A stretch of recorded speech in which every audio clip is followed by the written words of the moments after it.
आज का हमारा ये वीडियो महिलाओं के यानी कि बहनों के लिए समर्पित है। फीमेल हार्मोनल इम्बैलेंस यानी कि महिलाओं में हार्मोन जब इम्बैलेंस हो जाते हैं तो क्या होते हैं, इसके कारण क्या हैं, इसकी पैथोफिजियोलॉजी क्या है, इसकी जांच क्या है, इलाज क्या है और इसमें खान पान क्या शामिल है और इसमें हमारी होम्योपैथिक दवाइयों का कितना योगदान है। मेरा बहनों से ये अनुरोध है कि वो इस वीडियो को पूरा देखें क्योंकि वो जन्मधात्री हैं और जिसके कारण उन्हें बहुत जल्दी बुढ़ापे का सामना करना पड़ता है। इस वीडियो को वो बार बार देखें और अपनी सखी सहेलियों को वो इससे साझा करें। मेरे वीडियो को लाइक, शेयर और सब्सक्राइब करना ना भूलें और बेल आइकन को अवश्य दबाएं। ये मेरा शुरू में ही एक अनुरोध है। आइए हम आगे बढ़ते हैं। हार्मोनल असंतुलन क्या है? हार्मोनल शरीर की ग्रंथियों द्वारा बनाए जाने वाले रासायनिक संदेशवाहक होते हैं जो विभिन्न कार्यों को नियंत्रित करते हैं, जैसे कि मासिक धर्म, प्रजनन यानी कि बच्चे पैदा करना, वजन, मूड, नींद, त्वचा आदि। जब इन हार्मोन का स्तर अधिक या कम हो जाता है तो उसे हार्मोनल असंतुलन कहा जाता है। आइए हम देखते हैं कि महिलाओं में मुख्य हार्मोन्स क्या क्या हैं। पहली जो सबसे बड़ी हार्मोन है वो है एस्ट्रोजन। इसकी कार्य क्या है? महिला प्रजनन प्रणाली, मानसिक धर्म और त्वचा की चमक को नियंत्रित रखना। ये थोड़ा सा भी अगर गड़बड़ हो जाए तो त्वचा जो है वो तुरंत उसमें कोई ना कोई समस्या पैदा हो जाती है। प्रोजेस्टेरोन का कार्य ये है कि गर्भावस्था और पीरियड चक्र को संतुलित रखना। फिर से एक बार बोलता हूँ, ठीक से सुनिएगा। प्रोजेस्टेरोन का कार्य गर्भावस्था और पीरियड चक्र को संतुलित रखना है। टेस्टोस्टेरोन यौन इच्छा, मांसपेशियों की ताकत, हड्डियों की मजबूती के लिए। FSH और LH फॉलिकुलर स्टिमुलेटिंग हार्मोन और लुटिनाइजिंग हार्मोन, इनका क्या है कार्य? क्या है? अंडाणु बनाना, अंडोत्सर्जन नियंत्रित करते हैं। प्रोलैक्टिन हार्मोन का कार्य क्या है? स्तन में दूध का पैदा करना, दूध का उत्पादन करना। जितना प्रोजेस्टेरोन ठीक रहेगा उतना आपका स्तन में दूध बनेगा और आपका बच्चा उसे पी सकता है। और इससे बढ़िया, माँ के दूध से बढ़िया कोई दवा नहीं है। बच्चे को जितना से ज़्यादा हो सके आप अपना दूध अवश्य पिलाते रहें। थायराइड हार्मोन मेटाबॉलिज्म और ऊर्जा को नियंत्रण करने के लिए थायराइड हार्मोन का बहुत बड़ा एक कार्य होता है। हार्मोनल असंतुलन के कारण क्या क्या है? इसके क्या क्या कारण है कि हार्मोन जो है वो आपका संतुलित हो जाता है। पहला जो सबसे बड़ा कारण है वो है तनाव, स्ट्रेस, मोटापा या बहुत कम वजन हो जाना, थायराइड की समस्याएं, polycystic ovary syndrome, PCOS, polycystic ovary syndrome आजकल के 17-18 साल की लड़कियों में भी देखा जाता है। और इसकी सबसे बड़ी समस्या है खान पान। अपने जीभ को आप अपने कंट्रोल में रखें, अपने वश में रखें।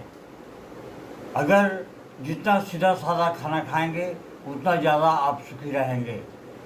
और जैसे ही आप चले गए बर्गर, पिज़्ज़ा बाहरी चीज़ों पर, तेल से भुनी हुई चीज़ों पर, वैसे ही आपका संतुलन जो है गड़बड़ होता चला जाएगा। गर्भ निरोधक गोलियां ये भी कम घातक नहीं है।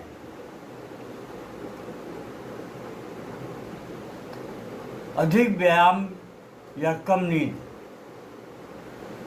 बहुत ज़्यादा शारीरिक कार्य करना और बहुत कम सोना, ये भी एक कारण है हार्मोनल डिसबैलेंस के। डायबिटीज़ या अन्य स्रावी रोग, मेनोपॉज या समय से पहले रजोवृत्ति, आजकल तो 35-40 के पहले ही आ जाता है मेनोपॉज, मासिक जो है बंद हो जाती हैं स्त्रियों की, और तब उनकी गिरावट शुरू हो जाती है। न सिर्फ मानसिक रूप से बल्कि शारीरिक रूप से भी उनके शरीर में गिरावट शुरू हो जाती है और वो जल्दी बूढ़ी हो जाती हैं। लक्षण क्या क्या है? अनियमित पीरियड्स, शारीरिक लक्षण मैं बता रहा हूँ। अनियमित पीरियड्स, मानसिक भावनात्मक लक्षण क्या है? मूड स्विंग या फिर चिड़चिड़ापन, वजन का बढ़ना या घटना, और दिमागी लक्षण जो है वो डिप्रेशन या चिंता। चेहरे या शरीर पर बाल, जब हार्मोनल असंतुलन हो जाते हैं तो चेहरे पर, महिलाओं के, बहनों के चेहरे पर बाल आ जाएंगे।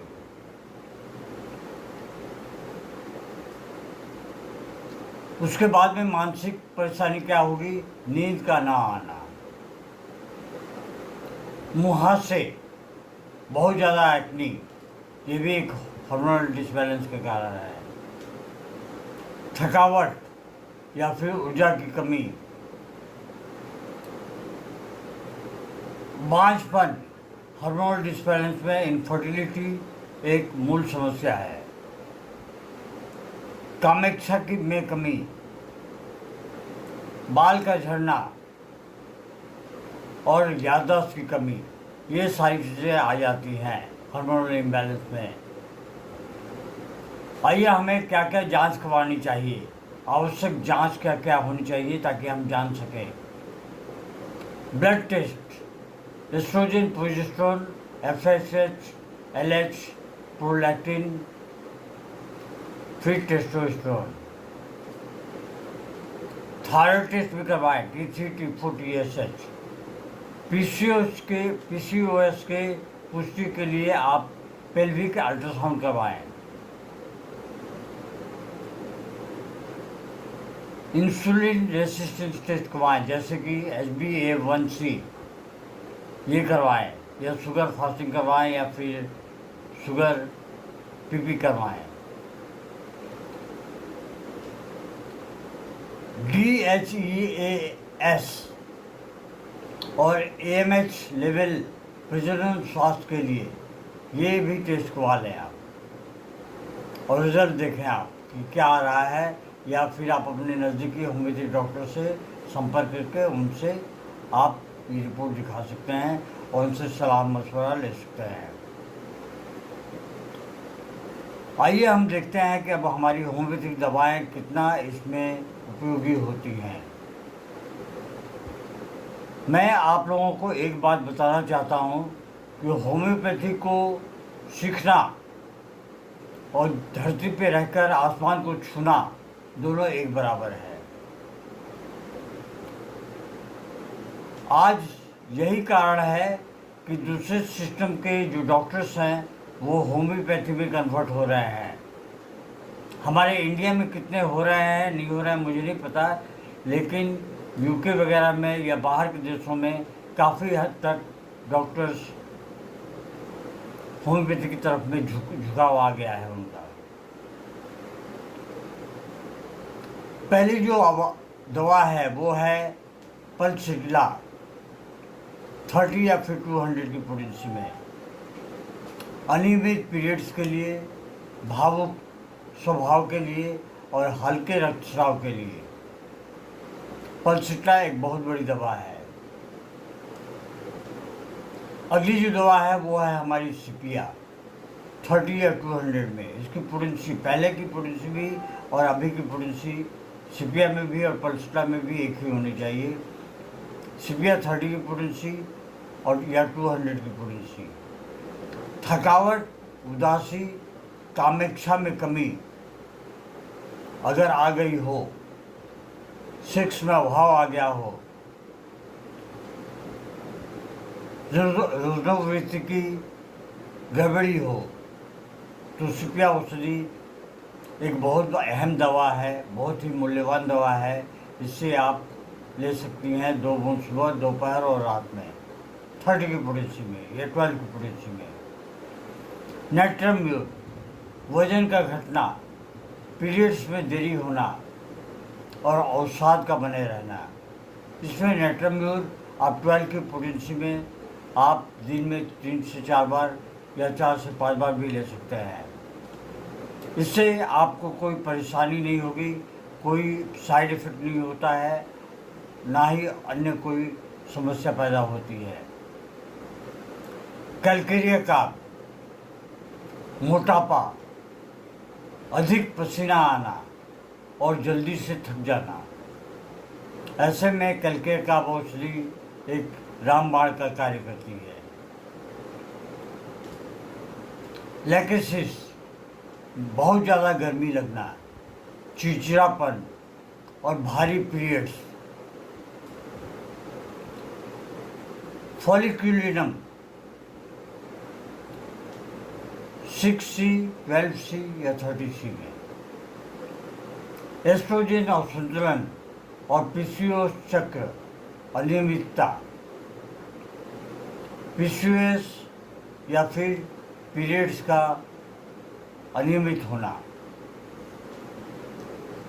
थायरोइडिनम, थायरोइडिनम को आप लोअर पोटेंसी 3x 6x में थायराइड संबंधी समस्याओं के लिए ले सकते हैं।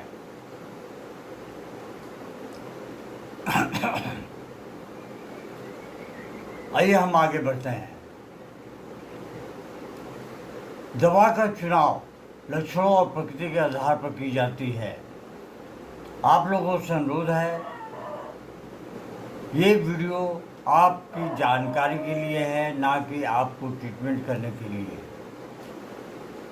इसलिए आपको अगर ऐसी कोई समस्या है तो आप अपने नज़दीकी होम्योपैथिक चिकित्सक से सलाह मशवरा करें और उनको जाके दिखलाएं, क्योंकि होम्योपैथिक दवाइयाँ शरीर के बनावट के हिसाब से भी बदल जाती हैं। डाइट हम क्या लें? हरी सब्जियाँ जैसे पालक, मेथी इत्यादि। फल में क्या लें?